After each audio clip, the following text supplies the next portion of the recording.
बिस्मिल्लाहिर्रहमानिर्रहीम बिस्मिल्लाहि वहदा वस्सलातु वस्सलामु अला रसूलिल्लाह अम्मा बाद। दुआ की कबूलियत का वक़्त कौन सा है? अब मैं जुमा का खुतबा देता हूँ, उसके बाद नमाज के बाद जैसे ही सलाम फेर के रुख़ करता हूँ आवाम की तरफ, कई सारे लोग जमा हो जाते हैं और उनमें से अक्सर का सवाल यही होता है कि दुआ का जो कबूलियत का वक़्त है वो कौन सा है। और ऐसे ही फ़ोन कॉल्स के ऊपर, मैसेजेस के ऊपर, इसी तरह कमेंट्स के अंदर बहुत सारे लोग पूछते हैं कि दुआ की कबूलियत का वक़्त कौन सा है। तो आइए आज मैं आपको परफेक्ट वक़्त बताने लगा हूँ कि जो वक़्त नबी सल्लल्लाहु अलैहि वसल्लम ने बज़ात खुद बताया है।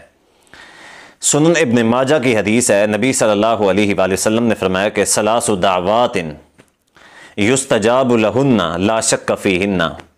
आपने फरमाया कि 3 दुआएं ऐसी हैं कि जिनकी कबूलियत के अंदर कोई भी शक नहीं है।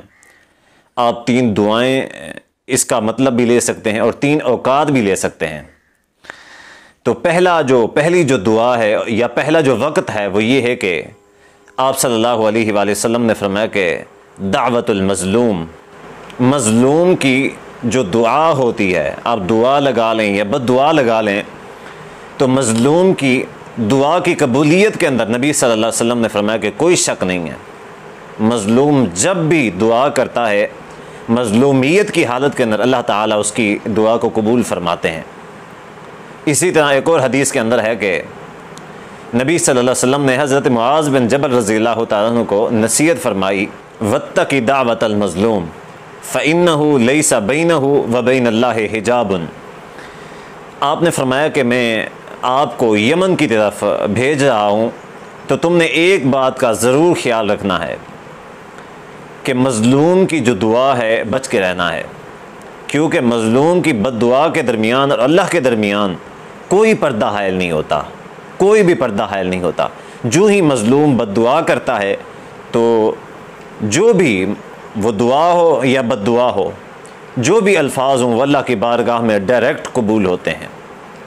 इसी तरह एक और हदीस में आता है कि मज़लूम की बद्दुआ से बचो, अगरचा वो मज़लूम गुनहगार ही क्यों ना हो, यानी गुनहगार मज़लूम ही क्यों ना हो, उसकी दुआ फिर भी कबूल होती है। उसका जो गुनाह है, उसका जो फ़िस्क़ व फ़ुजूर है, उसका ताल्लुक़ अलहदा से है, लेकिन उसकी जो बद्दुआ है वो अल्लाह की बारगाह में कबूल होती है। नंबर 1, जो मज़लूम है उसकी दुआ, मज़लूमियत के वक़्त की दुआ अल्लाह की बारगाह में कबूल होती है, उसके दरमियान कोई भी पर्दा हायल नहीं होता। और दूसरा जो कबूलियत का वक़्त है वो है दावतुल मुसाफिर, मुसाफिर की दुआ। सफ़र की हालत में जो मुसाफिर होता है उसकी दुआ अल्लाह तबारक व तआला के यहाँ कबूलियत को पहुँचती है। और ये मेरा बज़ात ख़ुद ज़ाती मुशाहिदा है।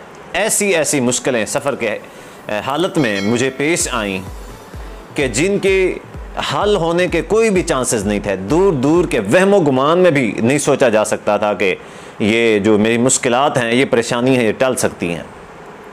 लेकिन मैंने सफ़र की हालत में अल्लाह की बारगाह में यकसू होकर अल्लाह की ज़ात के ऊपर मुकम्मल तौर पे तवक्ल और भरोसा रखते हुए दुआएं की हैं और अल्लाह तबारक व तआला ने उनको हल कर दिया है।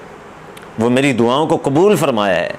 यकीन करें कि मुसाफिर की जो दुआ होती है वो भी अल्लाह की बारगाह में शर्फ़ कबूलियत को पहुँचती है। और नंबर 3, दावतुल वालिद लिवलदी, कि एक वालिद की अपनी औलाद के लिए दुआ। आम तौर पे होता ये है कि हमारे मुआशरे में लोग अपने बच्चों को, अपनी औलाद को हमारे पास लेके आते हैं या फिर उनकी शिकायत लेके आते हैं। अब अगर छोटे हैं तो उनको लेके आते हैं कि इनको दम करें, इनको कुछ ऐसा कुछ करें, इनके ऊपर पढ़ के फूंकें कि जिसकी वजह से ये ठीक हो जाएं। और जब औलाद बड़ी होती है, नाफरमान होती है, तो फिर उनके लिए गिले और शिकवे लेके आते हैं कि हाफिज़ साहब आप ऐसा कर दें, ऐसा कुछ हल बताएं, ऐसा कोई तवीज़ दे दें, ऐसा कोई दम कर दें या ऐसा कोई चीज़ पढ़ के दे दें कि जो हम अपनी औलाद को खिलाएं और हमारी फर्माबरदार बन जाए। हालांकि उनको ख़ुद को नहीं पता होता कि वो ख़ुद अल्लाह ने वालिदैन के अंदर बज़ात ख़ुद तासीर रखी हुई है। नबी सल्लल्लाहु अलैहि वसल्लम के इस फरमान के मुताबिक दावतुल वालिद लिवलदी, वालिद की अपनी औलाद के हक़ में जो दुआ होती है वो अल्लाह तबारक व तआला कबूल फरमाते हैं। आप अपनी औलाद के हक़ में दुआ करके तो देखें। यकसू हो के खालिसतन उनकी अच्छी तरबियत करते हुए आप दुआ करेंगे, अल्लाह ताला आपकी दुआ को कबूल करेगा। ये 3 औकात समझ लें या 3 दुआएं समझ लें। नंबर 1 मज़लूम की दुआ, और नंबर 2 जो है वो मुसाफिर की दुआ, और नंबर 3 वालिदैन की औलाद के हक़ में जो दुआ होती है, ये हर सूरत में कबूल होती है। अल्लाह ताला हर सूरत में ऐसी दुआओं को कबूल फरमाता है।